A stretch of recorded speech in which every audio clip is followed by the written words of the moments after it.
Bienvenue à tous les amis, comment allez-vous? Ça fait maintenant un mois qu'une vidéo est sortie sur les 7 bases de l'HDV3 à l'HDV9. Je vous avais présenté 7 designs de base pour du rush, pour de la GDC, de l'HDV3 à l'HDV9 et je vous avais dit, si vous me mettez 75 likes à la vidéo, on aura une vidéo pour l'HDV 10, 11, 12, 13, 14, 15, 6, aujourd'hui 6 nouvelles bases. Je vais vous présenter 6 nouveaux designs de base faits par Exobase Building. Comme la dernière fois, le lien il est dans la description, le lien du Discord, du Twitter et le lien de toutes les bases seront dans la description. Je vous dirai à chaque fois qui est le builder, les CDC qui sont conseillés et je vous mettrai le lien de la base dans la description. Si vous voulez trouver votre village, il sera dans le timecode. Allez directement sur soit l'HDV 10, 11, 12, 13, 14, 15 comme vous le souhaitez. Allez sélectionner l'HDV que vous souhaitez. Moi, je vais commencer par l'HDV 10. On se retrouve tout de suite. Voici l'HDV 10 que je vous présente aujourd'hui. Le lien est dans la description. On se retrouve ici sur la base HDV 10 designée par Whisters. Mais le CDC, il vous conseille 2 super gargouilles, une headhunter et des archers pour compléter. Et maintenant, je vous passe à la petite présentation de l'HDV parce que bon, vous êtes là pour là. Dans tous les cas, je vous conseille de le télécharger, de le tester et dites-moi le retour dans le chat, non, mais dans les commentaires, dites-moi ce que vous pensez de cet HDV. De mon côté, je vous en ferai une description très rapide et de ce pourquoi je pense qu'il est bien, j'ai pas pu le tester encore. L'HDV, il est à un endroit différent des TDE, on n'est pas du tout dans le même alignement, ce qui fait qu'un bélier ou les choses comme ça va pas directement aller chercher nos 2 TDE, ce qu'on peut avoir dans beaucoup d'attaques. Les compartiments sont pas mal piégés, l'HDV lui de son côté, il est tranquille, mais on a des Tesla, pas mal de Tesla au niveau du nord du village qui va permettre de ralentir beaucoup l'attaque. Et là, regardez-moi ce nombre de pièges au niveau de ce compartiment de la TDE mono, que des TDE mono dans cette attaque-là. Me demandez pas pourquoi, je suis pas encore designer de base, et dites-moi d'ailleurs si vous voulez que je me lance dans la production de base. Est-ce que vous voulez que je vous montre et que j'apprenne avec vous comment faire des bases en défense? Ça peut être intéressant. Ça prendrait du temps à apprendre à build, mais ça peut être intéressant. Voici l'HDV 10. Que vous dire de plus? J'espère qu'il sera efficace. On a des Archix en mode aérien. Tous les Archix en mode aérien pour défendre, un peu pour du ballon, des choses comme ça. L'HDV en soi, il est prenable facilement avec un AQH, sans trop de problèmes.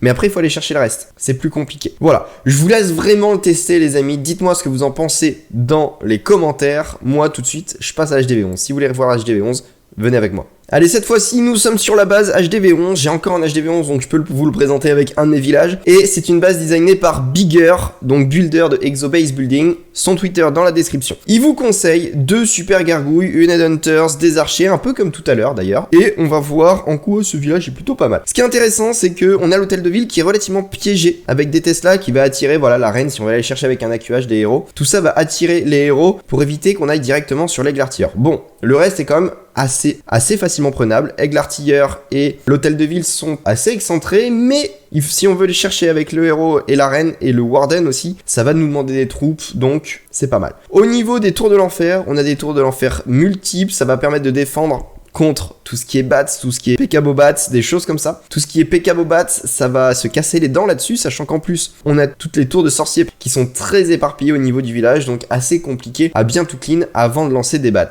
Pour du dragon, pour tout ça, on défend relativement bien au niveau de l'aérien. On a les anti-aériennes qui sont assez bien espacées au niveau du village, et on est bien, on est pas mal. Les Archix, pareil, c'est un aérien. Le village, dites-moi ce que vous en pensez. Moi, je passe à l'HDV 12. Tenez-moi au courant dans les commentaires. Je n'ai plus de village HDV 12. Par contre, j'ai toujours une tablette qui permet d'afficher des images. Voici l'HDV 12. Il a été designé par Whisters, un Molos, des Headhunters et le reste on complète en archer. On a commencé à avoir l'habitude. Voici le visage HDV 12 que je vous conseille d'aller tester, les amis. On a nos 3 TDE qui sont en mode multiple. On a des Archix qui sont tous en mode aérien, si je ne me trompe pas. Nos 4 Archix sont en mode aérien. Les canons bien sur l'extérieur. On a l'hôtel de ville et l'aigle artilleur qui sont à l'opposé de l'un de l'autre. Donc compliqué d'aller chercher l'un et l'autre en même temps avec une P1. Nos pièges sont relativement bien répartis dans la base. Est-ce qu'on peut tenter un blizzard? On pourrait tenter des blizzards sur cette base. On pourrait envoyer ici, mais l'HDV ne serait pas trop prenable. Et si on envoie dans le compartiment, on se risque de se faire sauter nos super sorciers avec soit des sorts de pièges, soit des pièges à ressort, soit des bombes géantes. Donc on va éviter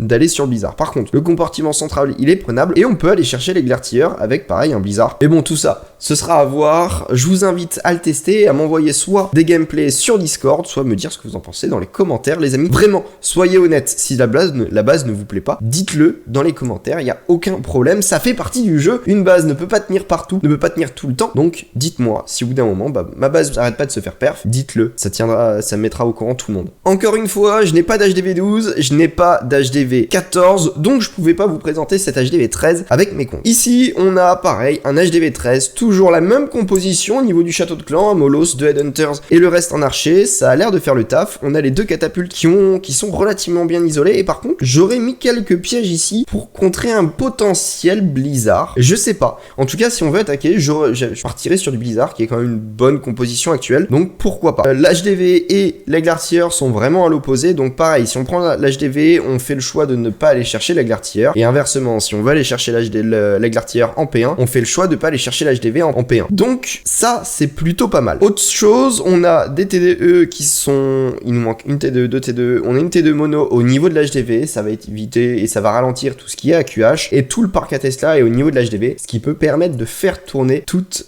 potentiel AQH. Testez, dites-moi ce que vous en pensez. Ici, on n'a pas un HDV 13 max, mais c'est pas du tout important. Le lien, il est dans la description. Vous, ça aura le niveau de votre HDV 13, évidemment. Et on se retrouve tout de suite pour l'HDV 14. On arrive enfin sur les derniers HDV, on est sur l'HDV 14 ici les amis. Dites-moi d'ailleurs, j'ai pas d'HDV 14 et j'ai que HDV 10, 11 et 15. Dites-moi si sur l'HDV 15, vous voulez que je teste la base. Je l'ai pas encore testé et dites-moi si vous le souhaitez. On peut faire une vidéo là-dessus, j'achète une base et on voit ce que ça donne. Ici, je vous présente un HDV 14, assez symétrique dans l'ensemble, mais un HDV extrêmement piégé. Ça empêche tout ce qui est AQH, etc.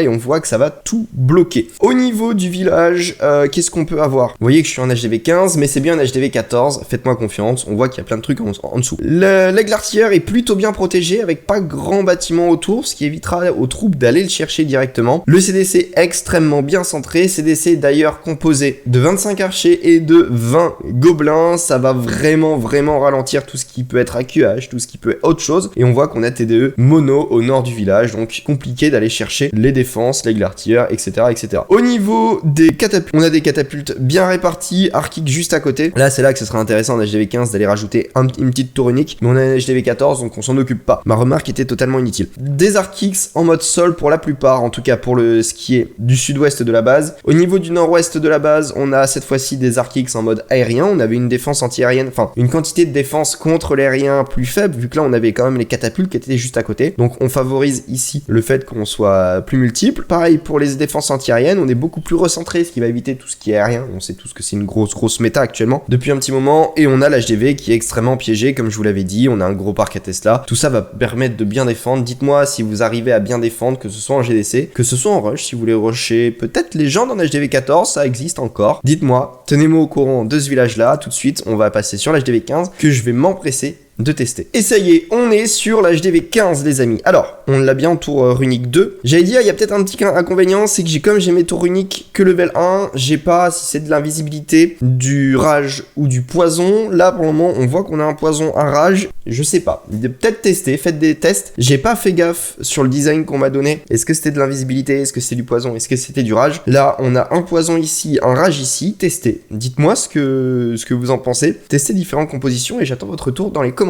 De mon côté, je vais tester tout ça aussi. On a un HDV qui est plutôt excentré, qui est prenable, mais on voit que le compartiment n'est pas ouvert. Par contre, le monolithe est très bien centré et on voit qu'on a un no man's land autour, ce qui va permettre d'aller taper un maximum au niveau des grosses troupes d'attaque. Et logiquement, ça pourrait faire pas mal de dégâts. Au niveau du CDC, un Molos, un dragon, c'est ce qui est conseillé en tout cas par Whisters qui a créé cette base, ce design de base. Donc, à voir ce que ça va donner. Comme on peut le voir, au niveau des catapultes, on a évidemment des pièces squelettiques, ça va ralentir à fond tout ce qui est championne, ça c'est très bien joué de sa part. Et là on a l'autre catapulte qui est aussi extrêmement piégé. Au sud, et on voit qu'il veut pousser l'attaquant à attaquer au sud, on a une ouverture, on a l'Eglartier, donc j'ai l'impression qu'on essaye de pousser l'attaquant à aller attaquer par le sud avec une ouverture, mais on a le piège à ressort qui va permettre de faire sauter quelques troupes. On a au niveau de cette catapulte, et comme je vous l'avais dit, qui est extrêmement piégé, on a tout un parc à Tesla, des bombes géantes, des bombes normales, ça va faire du dégât. Je vais le tester, là je suis en plein rush, je continue à rusher, alors plein rush. attention. Mais je continue à rusher et je vais sûrement tester cette base, voir ce que ça donne, et dites-moi si vous voulez un petit récap de cette base, de comment est-ce qu'elle tient en défense. Moi je vous tiendrai au courant, est-ce que ça fait des 0 étoiles, des 31 étoiles pour l'adversaire, on verra, pourcent, pas étoile, pourcent, c'est mieux, et on verra ce que ça donne. Mais en attendant, vraiment, vous, de votre côté, dites-moi ce que vous pensez de ces bases. Moi je vais tester celle-ci, je vais sûrement tester l'HDV 11 et l'HDV 10, mais si vous en testez d'autres, vraiment, j'insiste, dites-le moi dans les commentaires. Et de plus, allez jeter un coup d'œil à tous les liens qu'il y a dans la description. Bon, j'espère que vous avez trouvé la base qui vous a donné envie et que vous allez au moins les tester, même si pour le moment, peut-être d'entre vous ne sont pas encore convaincus. J'espère que vous saurez être convaincus. De mon côté, je vous laisse aller check les liens qui sont dans la description, le lien de Exobase Building, Discord, le Twitter, les liens des bases aussi, c'est quand même assez important, le lien des Twitter des différents builders, et moi, mon Discord et mon Twitter, tout ça est aussi dans la description. Sur ce, moi je vous dis à dans très peu de temps pour une toute nouvelle vidéo. Et on se dit à bientôt. Bye.